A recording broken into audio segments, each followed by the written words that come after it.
How could one hospital delivery turn my entire marriage upside down before I could even explain myself? What begins with my husband's silent exit after seeing our newborn leads, step by step, to him serving me legal papers in front of my own family? Can anyone blame him, when everyone else already chose sides before I even had a chance?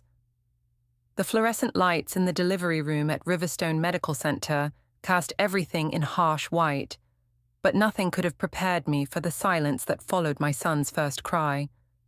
I held little Marcus against my chest, exhausted but triumphant, waiting for the chorus of congratulations that never came. Jonas stood frozen at the foot of my hospital bed, his face drained of all color. The nurses exchanged glances I pretended not to notice. My mother, Marcia, hovered nearby with forced enthusiasm, but even she seemed to struggle for words. "Isn't he beautiful?" I said, my voice bright and defiant.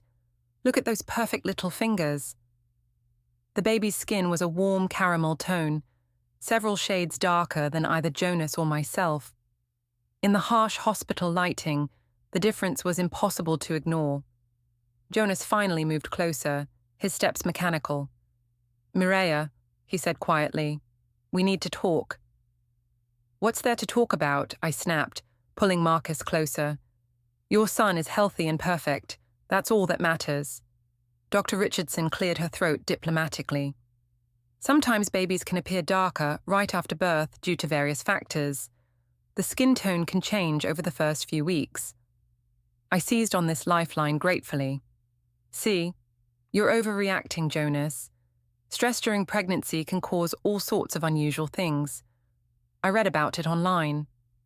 But Jonas wasn't listening. His eyes were fixed on the baby's features. The broader nose, the different hair texture, the unmistakable signs that this child didn't share his genetics. My mother stepped forward, her voice sharp with protective anger. "Jonas, don't you dare start drama in this hospital room. Mireya just went through 18 hours of labor. She needs your support, not your paranoid accusations." Jonas's father, Richard, had been standing quietly in the corner. Now he moved toward the door. "I think I'll step out and make some calls," he said diplomatically. "Give you folks some privacy." Jenna, Jonas's sister, hadn't said a word since entering the room. She stood with her arms crossed, her expression a mixture of shock and disgust as she stared at me. "This is insane," she finally muttered. "Are we all just going to pretend—" "Pretend what?" I interrupted, my voice rising. "That I just gave birth to a beautiful, healthy baby. That your brother should be celebrating instead of acting like someone died." Jonas turned away from the bed, running his hands through his hair. "I need some air," he said quietly. "Don't you walk away from me." I called after him, but he was already pushing through the door. The room fell silent except for Marcus's soft breathing. My mother immediately began fussing over me, adjusting my pillows and muttering about ungrateful husbands. But I could see the doubt creeping into her eyes too. That evening, back in our apartment, I found Jonas in our bedroom, methodically folding clothes into a small overnight bag. My heart hammered against my ribs, but I forced my voice to remain calm. "What are you doing?" "I need some space to think," he said without looking up. "Space to think about what? Your son is sleeping in the nursery, and instead of being grateful for this blessing, you're packing a bag like some kind of victim." He finally met my eyes. "Mireya, please, just don't, not right now." I wanted to scream, to force him to see reason, but something in his expression stopped me. Instead, I grabbed my phone and opened Instagram. If Jonas wanted to be dramatic, fine. The rest of the world would see what a happy family looked like. Before we dive deeper into this story, I have one small request. Please subscribe, drop a like, comment, and hit that hype button to boost this channel so more people can discover these incredible stories. I snapped a selfie holding Marcus, both of us bathed in the warm glow of the nursery lamp. The caption wrote itself, "Welcome to the world, Marcus Jonas Quill. Mommy and Daddy are so in love with you already. Blessed new mommy, Ange, perfect family." The likes started pouring in immediately. Friends and co-workers flooded the comments with heart emojis and congratulations. See, this was what normal people did when a baby was born. They celebrated. Jonas appeared in the doorway, bag in hand, and glanced at my phone screen. His jaw tightened when he saw the post. "You put his name as Marcus Jonas?" "He's your son," I said firmly. "He deserves to carry your name." Jonas stared at the photo for a long moment. In it, I looked radiant and maternal, every inch the devoted new mother. But he was nowhere to be seen in the frame. "I'll be at my dad's place," he said quietly, and walked out. I listened to his car pull out of the driveway, then looked down at Marcus sleeping peacefully in his bassinet. Everything was going to be fine.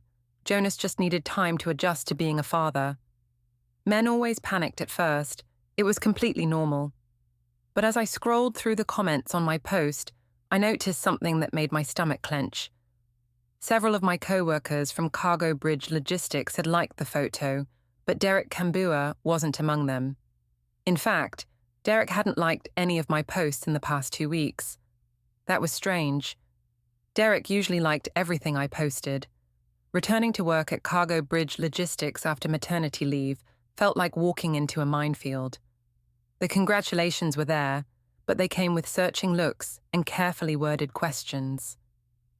"He's such a beautiful baby," my cubicle neighbor, Sandra, said as she examined the photos on my phone. "He has such interesting features." "All babies look different when they're first born," I replied smoothly. "The pediatrician said he might get lighter as he grows." But even as I said it, I knew it wasn't true. Marcus was 3 weeks old now, and his skin tone had only deepened to a rich brown. His hair was coming in thick and curly. Nothing like Jonas's fine, straight locks, or my own wavy brown hair. Derek had been avoiding me since I returned to work. When I'd tried to catch him by the coffee machine that morning, he'd mumbled something about a client call and hurried away. It was becoming obvious to everyone in the office, and I could see the whispers starting. That evening, I found Jonas in the kitchen, feeding Marcus a bottle. He'd been coming by daily to help with the baby, but he still hadn't moved back in. The guest room at his father's house had become his permanent address. "We need to talk about this living situation," I said, settling beside him on the couch. "People are starting to ask questions. It looks bad for both of us." Jonas kept his eyes on Marcus, watching the baby's tiny hands grip the bottle. "What people?" "Everyone. My co-workers, the neighbors, my family. They want to know why my husband isn't living at home with his newborn son." "His newborn son," Jonas repeated quietly. "Yes, his son. Your son. Jonas, you're being ridiculous about this whole thing. So what if he's a little darker than we expected? Genetics are complicated. My great-grandmother on my mother's side had some Spanish heritage. That could explain everything." Jonas finally looked at me. "Your great-grandmother was Irish, Mireya. I've seen the family photos." "Well, maybe there was some mix-up in the family history. The point is, there are a million explanations that don't involve whatever crazy theory you're cooking up in your head." My phone buzzed with a text from my mother. "How are things with Jonas? Jenna was at the grocery store today giving me dirty looks. That girl needs to mind her own business." I showed Jonas the message. "See? Your sister is spreading gossip around town. This is exactly what I'm talking about. We need to present a united front before this gets out of hand." Jonas handed me the baby and stood up. "I'm going to ask you something, and I want you to look me in the eye when you answer." My heart started racing, but I kept my expression calm. "Okay. Is there any possibility that Marcus isn't my biological son?" I met his gaze without flinching. "Jonas Michael Quill, I cannot believe you would ask me that question. I'm your wife. I've been faithful to you for 8 years of marriage. The fact that you would even suggest—" "That's not what I asked. It's what you implied, and it's insulting and hurtful and completely beneath you." I stood up, cradling Marcus protectively. "If you want to destroy our marriage over some paranoid fantasy, that's your choice. But don't expect me to sit here and be accused of adultery when I've done nothing wrong." Jonas watched me for a long moment, and I could see the war playing out behind his eyes. Part of him wanted to believe me, the part that remembered our wedding vows and the life we'd built together. But another part, the logical math teacher part, was adding up numbers that didn't compute. "I think we should get a paternity test," he said finally. "Just to be sure." "Absolutely not." I turned toward the nursery, my voice rising. "I'm not subjecting my innocent baby to medical tests because his father is having some kind of breakdown. If you can't trust your own wife, then maybe you're right. Maybe you should stay at your dad's place." I heard him sigh behind me, but I didn't turn around. In the nursery, I laid Marcus in his crib and pulled out my phone. Time for another Instagram post, this one showing what a devoted mother looked like, even when her husband was being unreasonable. The caption read, "Late night feeding with my little man. Being a single parent is exhausting, but this face makes it all worth it." Mommy life. Single mom, Asen blessed. The single mom hashtag was a calculated choice. Let people draw their own conclusions about why Jonas wasn't in the picture. If he wanted to abandon his family, he could deal with the social consequences. But as I posted the photo, I couldn't shake the memory of Derek's face when I'd cornered him by the elevator earlier that day. "We need to talk," I'd whispered urgently. "No, we don't," he'd replied, his voice cold. "We don't need to do anything, Mireya. I made that clear weeks ago." "But the baby is your husband's responsibility. That's what you told me, remember? That you had everything under control." The elevator doors had opened, and Derek had stepped inside without looking back. I'd been left standing in the hallway, my cheeks burning with humiliation and anger. Now, watching Marcus sleep, I pushed those memories away. Derek was just panicking, the same way Jonas was panicking. Men always ran when things got complicated. But I was stronger than both of them. I would hold my family together, no matter what it took. My phone buzzed with a notification. Jonas had liked my Instagram post. Maybe there was hope after all. The family meeting at Morrison's Cafe was supposed to be neutral ground, a place where we could hash things out like civilized adults. I'd chosen the location carefully, public enough that Jonas couldn't make a scene, but intimate enough for a private conversation. I arrived early with Marcus in his carrier, positioning myself at a corner table where everyone could see what a devoted mother looked like. The other patrons smiled at the baby, and I soaked up their admiring glances. This was what normal looked like, a young mother enjoying coffee with her beautiful son. Jonas arrived with his father and Jenna, their faces grim. My mother came separately, armed with a folder of printouts she'd gathered about mixed-race genetics and unusual birth presentations. She was ready for battle. "Thank you all for coming," I began once everyone was seated. "I thought it was important for us to clear the air about some of the rumors and misunderstandings that have been circulating." Jenna snorted. "Misunderstandings? Is that what we're calling it?" "Jenna," Richard warned quietly. "No, Dad. I'm not going to sit here and pretend this is normal. Look at that baby. Look at him and tell me he belongs to my brother." I felt my cheeks flush, but I kept my voice steady. "Jenna, I understand you're protective of Jonas, but making accusations based on a baby's appearance is not only hurtful, it's borderline racist. Are you suggesting that darker-skinned children are somehow less worthy of love and acceptance?" "Don't you dare," Jenna shot back. "Don't you dare try to make this about race when you know damn well what this is really about." My mother leaned forward, her folder open. "I've done extensive research on this topic. There are documented cases of babies being born with significantly different pigmentation due to recessive genes, environmental factors during pregnancy, and even maternal stress levels." She began spreading printouts across the table, medical articles, forum posts, blog entries about unusual births. "Look at this case from Ohio. White parents, baby born with dark skin, turned out to be a genetic throwback to a great-great-grandfather. It happens more often than you'd think." Jonas had been quiet through this exchange, but now he spoke up. Mireya, I've been doing some research too. I went through our old phone bills. I found some interesting patterns. My blood turned to ice, but I forced myself to look confused. What kind of patterns? Late-night calls to a number I didn't recognize.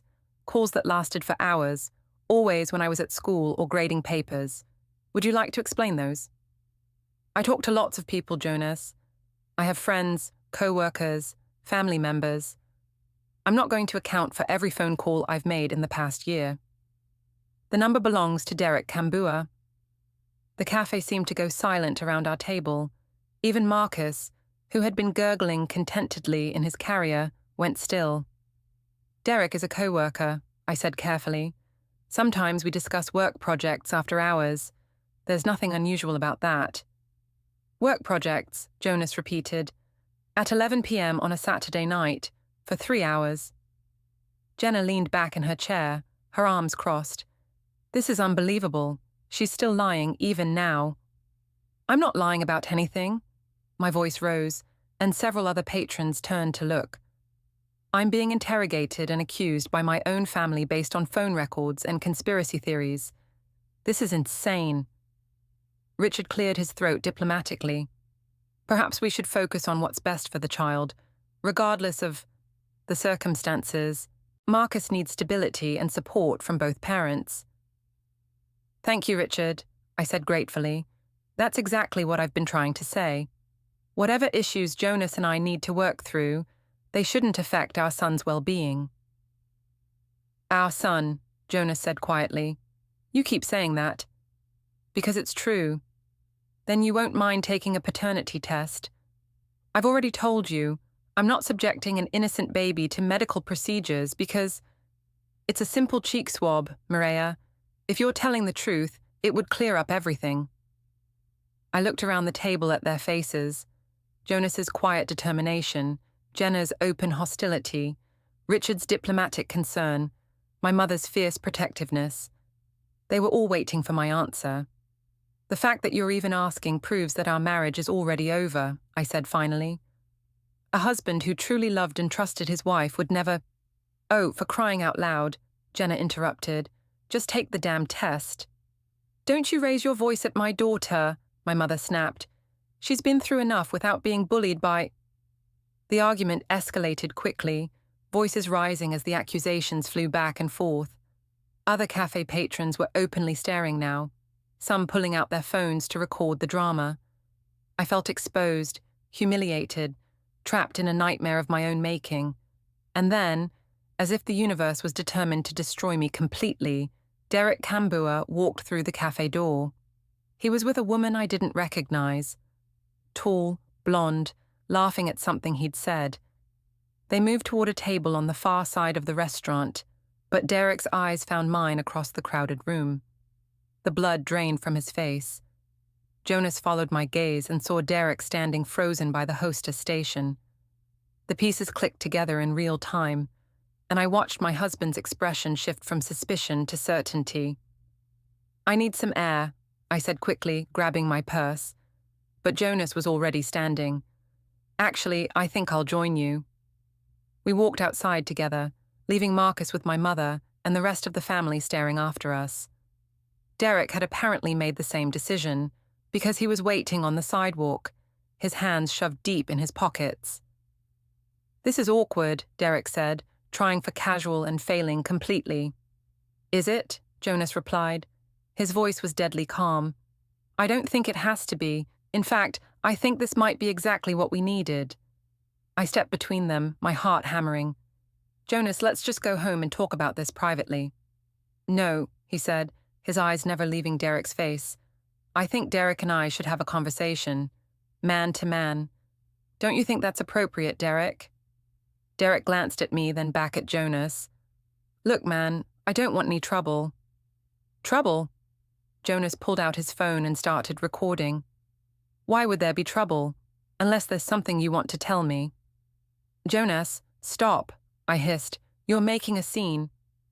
Am I? Because it seems to me like the scene was made about 9 months ago. I'm just trying to understand the plot. Derek looked like he wanted to run, but Jonas blocked his path. The two men stood facing each other on the busy sidewalk, and I realized with growing horror that my carefully constructed world was about to collapse completely. "The baby," Jonas said quietly. "He's yours, isn't he?" Derek's silence was answer enough. The apartment felt like a crime scene when we returned from the cafe. Jonas moved through the rooms with methodical precision, gathering documents and organizing them into neat piles on the dining room table. I watched him from the kitchen, bouncing Marcus in my arms, trying to project an image of maternal serenity. "What are you doing?" I asked, though I was afraid I already knew. "Research," Jonas replied without looking up. "I'm a math teacher, Mireya. I like data, I like evidence, I like things that add up correctly." He had spread our bank statements across the table, along with credit card bills, phone records, and printouts of my social media posts. Everything was organized by date, creating a timeline that made my stomach clench with dread. "This is ridiculous," I said, moving closer. "You're acting like some kind of detective instead of my husband. We should be working together to save our marriage, not playing these stupid games." Jonas held up a credit card statement, pointing to a highlighted charge. "Riverside Inn, February 14th, Valentine's Day. You told me you were working late on the Henderson account." I was working. Derek and I had to review the shipping manifests, and it got late, so we got to room to finish the presentation. It was completely professional. A room, singular. The company has a policy about overnight expenses. We had to share to stay within budget. Jonas set down the statement and picked up another document. "Here's your Instagram post from that same night. Working hard, but someone special made sure I didn't go hungry." There's a photo of champagne and strawberries. I could feel the walls closing in, but I forced my voice to remain steady. Derek was being thoughtful. We'd been working for 12 hours straight. There's nothing wrong with a colleague showing basic human kindness. "Colleague," Jonas repeated. "Is that what you call someone you've been having an affair with?" "I haven't been having an affair." Marcus started crying at the sound of my raised voice, and I immediately lowered my tone, rocking him gently. "See what you're doing? You're upsetting the baby with these paranoid accusations." Jonas watched me soothe Marcus, and something shifted in his expression. For a moment, I thought I saw the old Jonas, the man who'd fallen in love with me, who'd promised to cherish me forever. But then his gaze hardened again. "I found your deleted text messages," he said quietly. My heart stopped. "What?" "You forgot that our phones are synced to the same iCloud account. When you delete messages from your phone, they stay in the cloud backup. I've been reading them all afternoon." The room started spinning. I'd been so careful, so meticulous about covering my tracks. But the cloud backup, I'd completely forgotten about the automatic sync. "Jonas, whatever you think you read, can't wait to feel your hands on me again," he recited from memory. "Jonas is working late tonight. Come over around 9. I think I'm pregnant. We need to talk."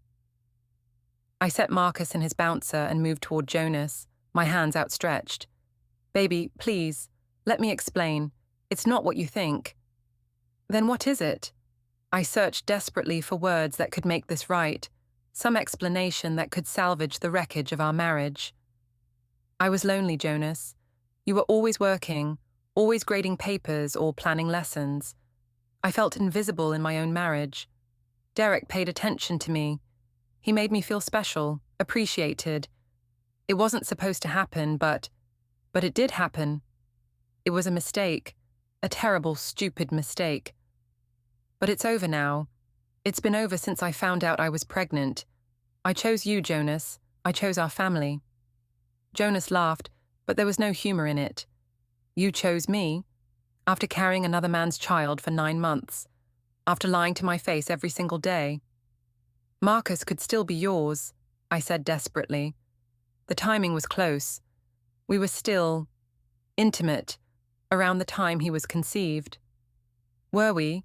Because according to my calendar, I was at that math teachers' conference in Chicago during your most fertile days.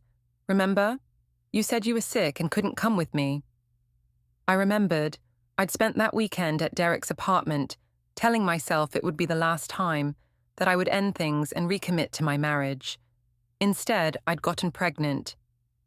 DNA doesn't lie, Mireya, and neither do phone records or credit card statements or deleted text messages. The only person who's been lying is you. Tears started streaming down my face, real tears born of desperation and fear. Please, Jonas, I know I made mistakes, but we can fix this. We can go to counseling, work through this together. I love you. I've always loved you. Do you? Because from where I'm sitting, it looks like you love the idea of being married to a stable, reliable man who pays the bills and doesn't ask too many questions. Derek was just the excitement you thought you deserved on the side. His words hit like physical blows, each one precisely aimed at my deepest fears about myself, but I couldn't let him see how much they hurt. That's not fair, I whispered. You don't understand the pressure I was under, the loneliness, the feeling like I was disappearing in this marriage. I'm not making excuses, but actually, that's exactly what you're doing, making excuses, blaming me for your choices. Jonas stood up and walked to the window, looking out at the street where we'd planned to raise our children, grow old together, build a life worth living. Now it all felt like a cruel joke. I'm going to file for divorce, he said quietly. No. The word came out as a sob. Jonas, please, think about what you're doing. Think about Marcus. He needs a father. He has a father. It's just not me. But legally, I have no obligation to a child who isn't mine, born from my wife's adultery. Jonas turned back to face me, and I was shocked by how calm he looked. The angry, hurt man from the cafe had been replaced by someone I barely recognized. Cold, methodical, resolute. I'm going to pack the rest of my things, he said. I'll be back tomorrow when you're at work to get my books and clothes. I'd prefer if you weren't here. Jonas, wait. But he was already walking toward the bedroom. I heard drawers opening, the sound of hangers sliding across the closet rod, the systematic dismantling of our shared life. I picked up Marcus and held him close, breathing in his sweet baby smell. He was innocent in all this, a beautiful child who deserved love and stability, regardless of the circumstances of his conception. My phone buzzed with a notification. Someone had tagged me in a Facebook post, a photo from the cafe earlier, showing me in heated conversation with Jonas and his family. The caption read, "Drama at Morrison's. Anyone know what's going on with the Quills?" The comments were already piling up, full of speculation and gossip. Our private nightmare was becoming public entertainment, and I realized with growing horror that this was only the beginning. Jonas emerged from the bedroom with 2 large suitcases. He paused in the doorway, looking at Marcus and me with an expression I couldn't read. "For what it's worth," he said quietly, "I hope you figure out how to be happy. Really happy, not just Instagram happy. Because this," he gestured around the apartment, "this isn't happiness for anyone."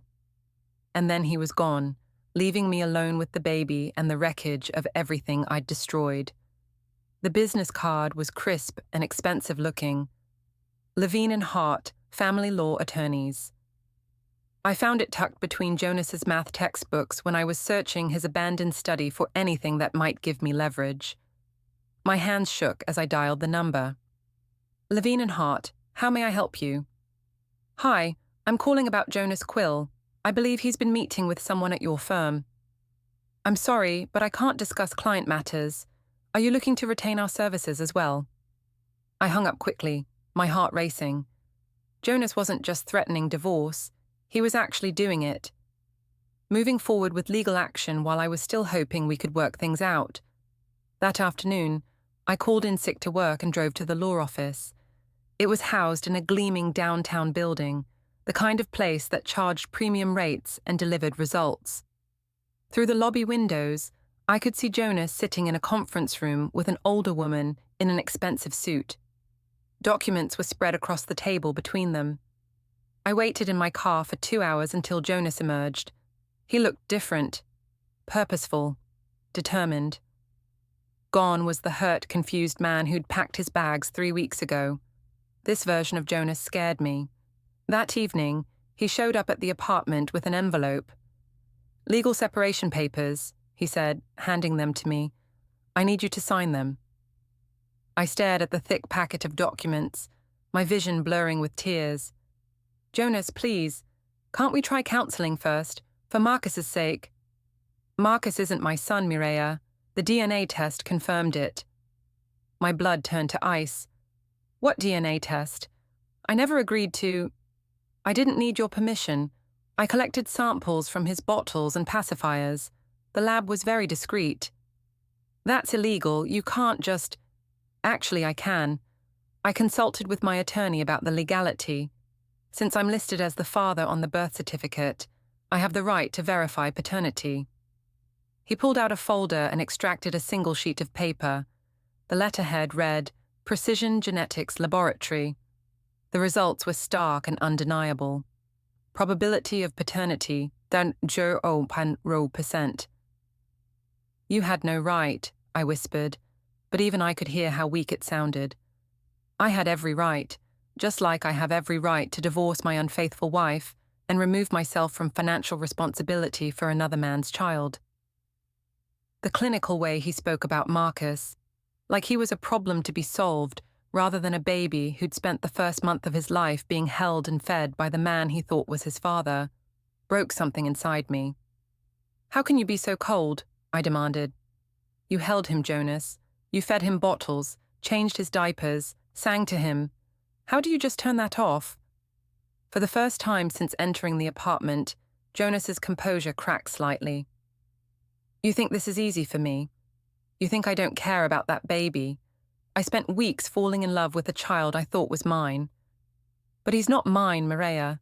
He's Derek's. And every time I look at him, I'm reminded of how thoroughly you betrayed me." "So you're punishing an innocent child for my mistakes?" "I'm protecting myself from further manipulation, which is exactly what this is. You using that baby to guilt me into staying in a marriage built on lies." I sank onto the couch, the legal papers scattered around me.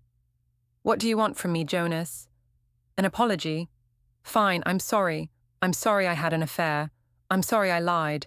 I'm sorry I hurt you. What else do you need to hear?" "I don't need to hear anything.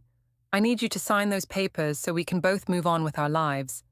And if I don't—" Jonas sat down across from me, and for a moment he looked like the man I'd married. Patient, thoughtful, kind. "Then I'll file for divorce anyway, and it will be messier and more expensive for both of us. The outcome will be the same, Mireya. I've made up my mind." I picked up the papers and tried to focus on the legal language, but the words swam together on the page. "I need time to review these with my own lawyer." "Of course. Take all the time you need, but understand that I'm moving forward regardless.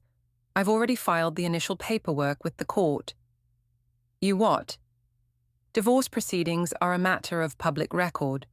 I thought you should know that before someone else tells you." The implications hit me like a physical blow. Public record meant anyone could access the information. My family, friends, co-workers, neighbors.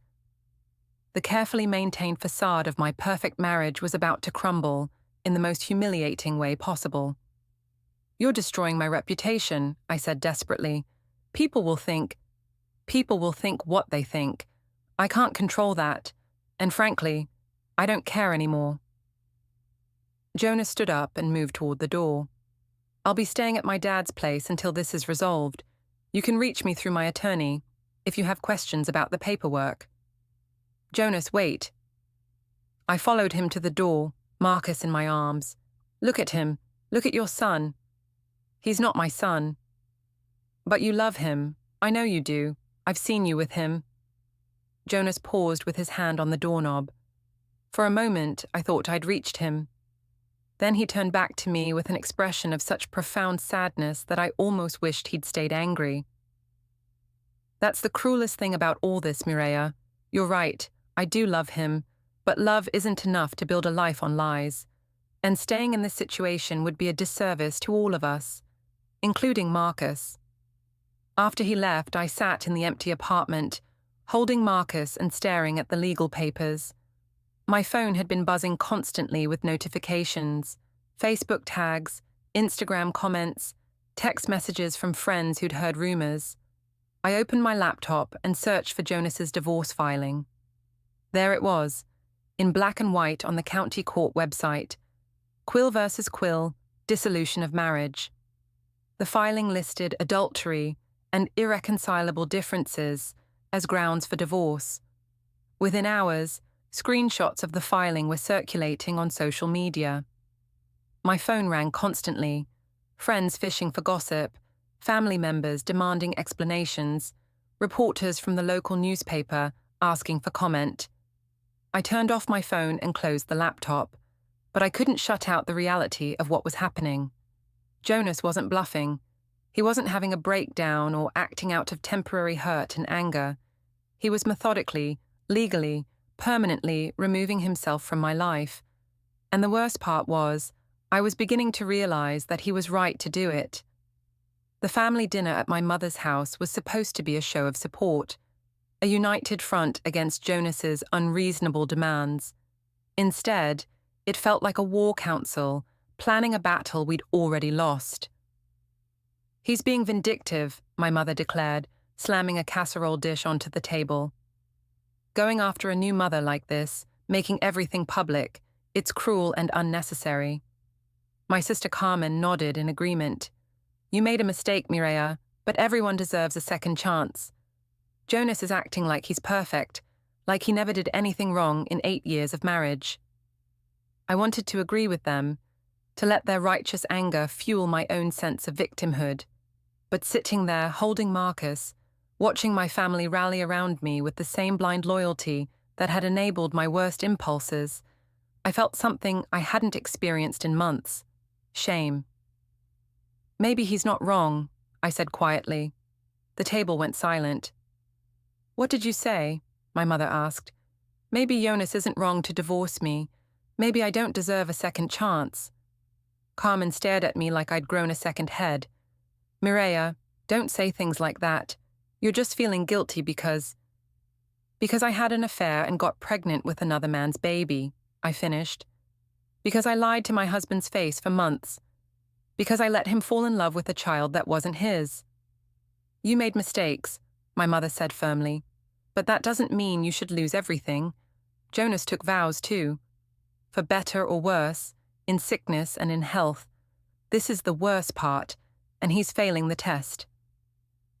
Before I could respond, the doorbell rang. My mother frowned. We weren't expecting anyone else for dinner. She went to answer it, and I heard voices in the hallway, one of them unmistakably Jonas's. He appeared in the dining room doorway with a woman I recognized as his attorney, along with Richard and Jenna. The formal way they were dressed made it clear this wasn't a social call. "I'm sorry to interrupt your dinner," Jonas said politely. "But we have some business to discuss." My mother bristled. "This is family time, Jonas. Whatever legal games you're playing can wait until—" Actually, they can't. The attorney, a sharp-eyed woman named Rebecca Hart, stepped forward with a briefcase. "We have a court date scheduled for next week, and there are several matters that need to be resolved before then." She began spreading documents across my mother's dining room table, pushing aside the dinner plates and serving dishes. First, the paternity test results, which have been submitted to the court. The official lab report landed in front of me, confirming what we all already knew. Marcus was not Jonas's biological son. Second, financial records showing the extent of Mrs. Quill's deception during the affair. Credit card statements, hotel receipts, restaurant bills. A paper trail of my relationship with Derek that I'd thought was hidden. Seeing it all laid out like evidence in a criminal trial made my cheeks burn with humiliation. Third, testimony from Mr. Derek Kambua, who has agreed to cooperate with these proceedings. My heart stopped. "Derek gave you a statement." "Mr. Kambua was very forthcoming about the nature and duration of your relationship," Rebecca Hart continued. "He's also agreed to submit to paternity testing, which confirmed that he is Marcus's biological father." The room started spinning. Derek had thrown me completely under the bus, probably to protect his own reputation and avoid any financial responsibility. Finally, the attorney said, producing one last document, the official divorce petition, which includes Mr. Quill's requests regarding property division, alimony, and child support. I scanned the papers with growing horror. Jonas was asking for nothing: no alimony, no division of assets, no claim on the apartment or our shared savings, but he was also offering nothing. No child support for Marcus, no financial assistance, no ongoing responsibility for the child he'd helped raise for the first month of life. "This is heartless," my mother said, her voice shaking with rage. "That baby knows Jonas as his father. You can't just abandon him because of a DNA test." "I'm not abandoning him," Jonas replied calmly. "I'm acknowledging reality. Marcus has a biological father who should take responsibility for him. I'm simply removing myself from a situation built on deception." "But you bonded with him," I said desperately. "You love him." "Yes, I do, and that's exactly why I can't stay. Every day I spend pretending to be his father is another day of living a lie. It's not fair to him, and it's not fair to me." Jenna, who had been quietly watching the proceedings, finally spoke up. "You want to know what's not fair? What's not fair is my brother spending the last 8 years building a life with someone who was lying to his face. What's not fair is him finding out about the affair by looking at his newborn son and realizing the baby couldn't possibly be his." "Jenna," Richard warned, "no, Dad, I'm tired of everyone tiptoeing around this. Mireya destroyed her own marriage. She made her choices, and now she has to live with the consequences. Jonas doesn't owe her anything."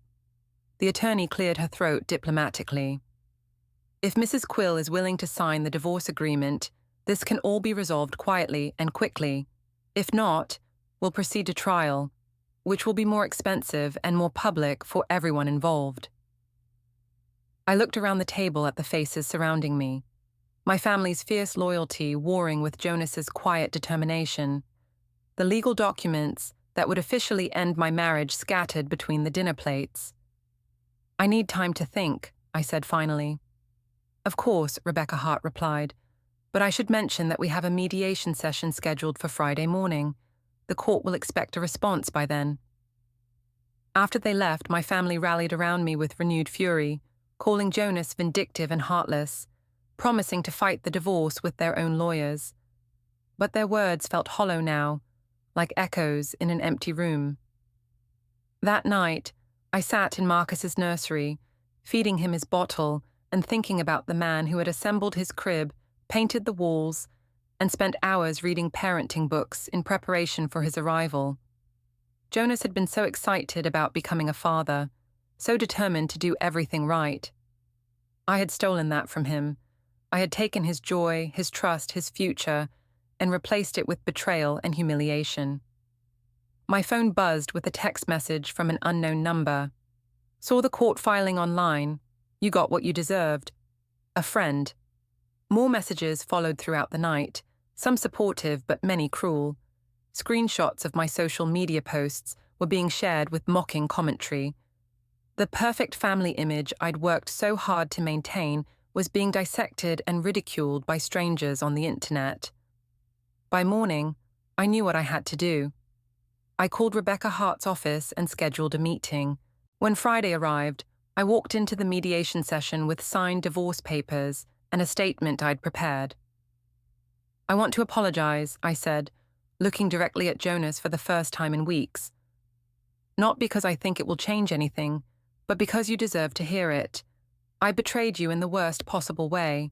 I lied to you, manipulated you, and tried to make you responsible for the consequences of my choices. You have every right to divorce me, and I won't fight it." Jonas listened without expression, but I saw something shift in his eyes. Not forgiveness, but perhaps a kind of closure. The mediator processed our paperwork quickly. Within an hour, our 8-year marriage was officially dissolved. Jonas walked out of the building a free man, while I remained legally and financially responsible for the child I'd conceived through adultery. As I strapped Marcus into his car seat outside the courthouse, I saw Jonas across the parking lot, talking quietly with his father and sister. He looked lighter somehow, like a weight had been lifted from his shoulders. He caught my eye for a moment, and I thought he might come over to say goodbye. Instead, he simply nodded once, a gesture of acknowledgement, perhaps even respect, but not reconciliation. Then he got into his car and drove away, leaving me to face the consequences of my choices alone. 6 months later, I saw him at the grocery store with a woman I didn't recognize, someone younger, with kind eyes and an easy smile.